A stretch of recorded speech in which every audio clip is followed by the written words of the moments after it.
What's up, y'all? It's your boy, Sea World Media, and I'm back with another reaction video, baby. Woo! Y'all already know what time it is.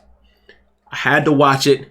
We all had to watch it. The world had to watch it. Episode 1, baby.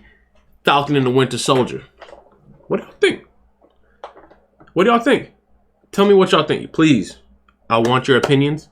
Let me know what you think and what you think is gonna happen, where you think the show is going. Cause I think, I have a lot of theories. It can go a lot of different ways. You know what I'm saying? Like, it's a big tree and it's got all kinds of branches on it. But before I do all that, if you're not subscribed, please subscribe to me. It helps me so much because this video is sponsored by absolutely no one.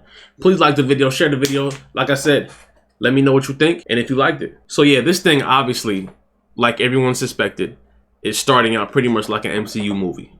That's how it should be, and we're glad that's how it is. This thing started off with the bang, the Falcon intro at the beginning. That thing was incredible. It's kind of like, it kind of looks like the same way the intro started to Captain America Winter Soldier. How that whole movie started off where he jumped off the plane and he got on the ship and he was fighting everybody. It was kind of like the same style of intro. You see what I'm saying? Like, it was amazing. Like, I felt like I was literally watching an MCU movie in the theater. But they have it on TV, and like, this is really filling in all the space and all the time that we've missed, obviously because of the virus and stuff. I'm seeing Marvel movies in the theaters, you know, because before the virus, there was like a Marvel movie. There was like 2 or 3 per year. So this, WandaVision, this right here is really filling in that gap.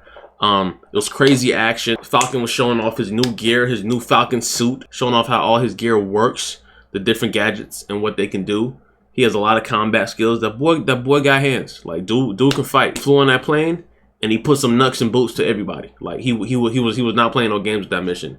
Like I said, pretty much just how Cap did when he got on that boat and he just started whooping everybody down. Massive upgrade from the first Captain America movie. Obviously, we all know that. But yeah, and they were showing his drone, Red Wing, how that works. It's pretty much like a very advanced, sophisticated AI.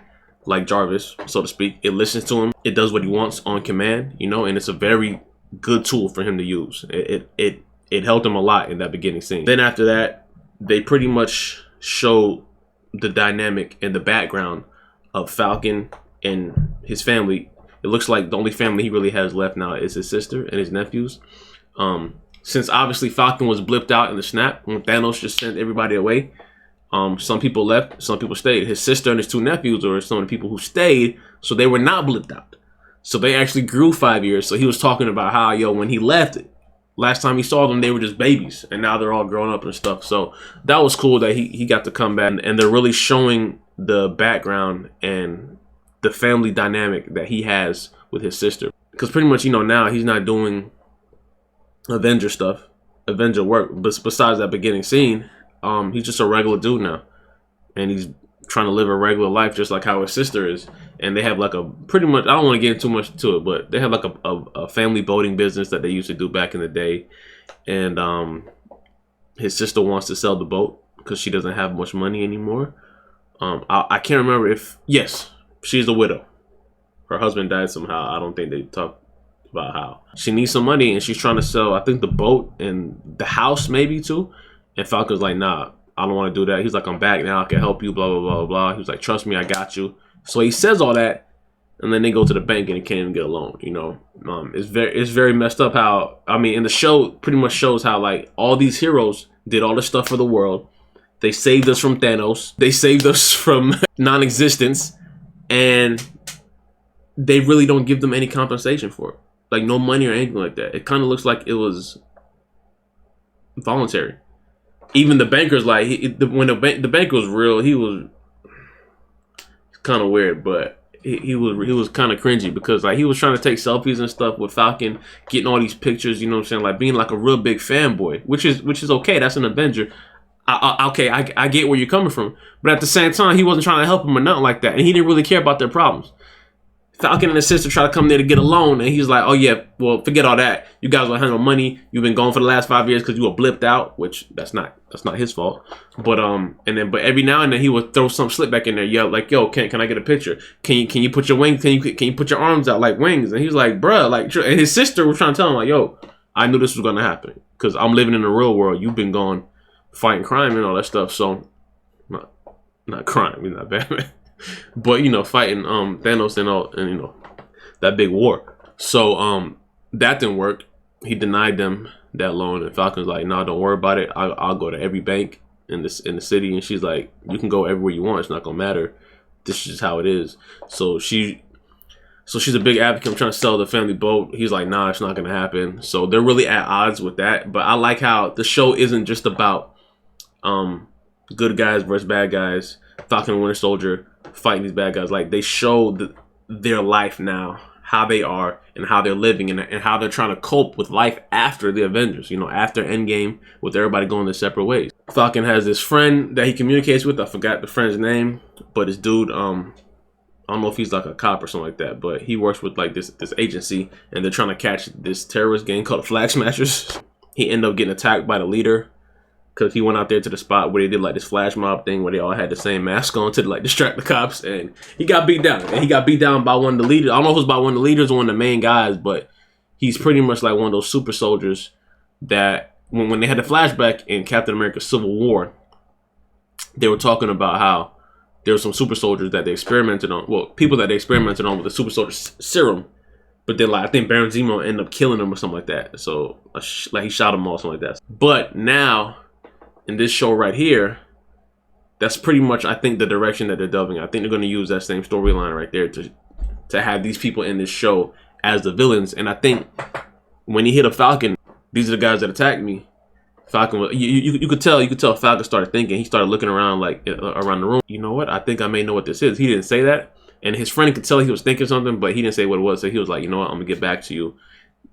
Now moving over to the Winter Soldier side, because see, everybody thought that, including myself, the show's going to start out with them working together, or just, at least this first episode, show them working together and bring them together as partners. That's not what happened. It was just two separate stories. And Winter Soldier's pretty much living by himself in like a small apartment,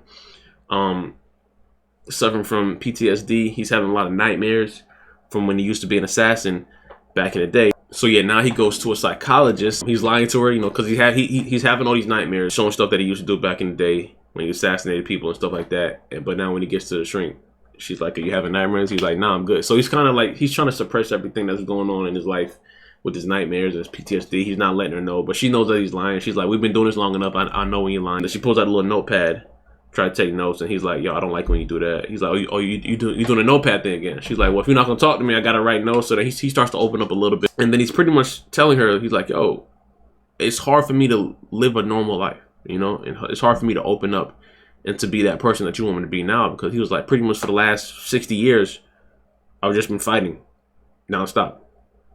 Whether I was a bad guy, whether I was a good guy, whatever my missions were, whatever war I was involved in, I was just fighting. So now that that's all over, he's like, this is new territory for me. It's kind of hard for him to live a normal life.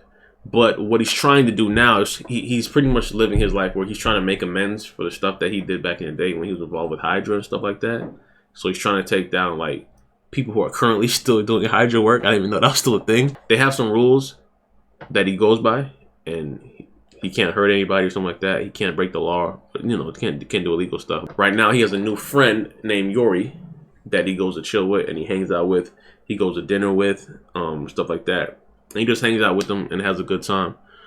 It may be because he feels kind of guilty because one of the people who he killed back in the day is that guy's son. I think he's just trying to like chill with him and, you know, just try to get close to him, make sure the guy has a good life now while he still can. And a funny scene was when they were at the restaurant and they're talking and stuff, Yori kind of pressures him into taking the waitress out on a date. He's like, "Nah, I'm good." So they're chilling, they're having a good time, you know, they talk and stuff, and she pretty much tries to find out about his past, you know, his family members, what he used to do. She asked him how old he was, and he's like, "I'm 106, and she just laughs, obviously, because she's not going to believe that. She thinks he's joking, but it's kind of like she's not even aware that he's the Winter Soldier. I thought people knew how he looked. Maybe she doesn't, I don't know. And then she kind of brings up the fact that, hey, yo, Yori's been pretty sad because obviously his son died back in the day, and he doesn't know how he died. It's very mysterious. But whenever he thinks about that, he's really sad. And I think Winter Soldier kind of had like a moment where he was like, okay, he felt really, really guilty. He was going to go back and tell him. But then I think he kind of like punked out or whatever. when he looked in the background, he saw like a picture of his son, of the guy's son and stuff like that after he went to his apartment. So he didn't say anything. And he literally just ran out on the girl. He ran out on her date to go back to the guy's house to tell him, and then didn't tell him anything. It kind of transitions from there. You know, they're going back and forth with Falcon's backstory, Winter Soldier's backstory. And then they pretty much end the episode showing that the government revealed their new Captain America, which is U.S. agent. And they gave him the shield that Sam just returned to the museum. You know, Falcon just brought the shield to the Cap Museum, put it there so it can sit there.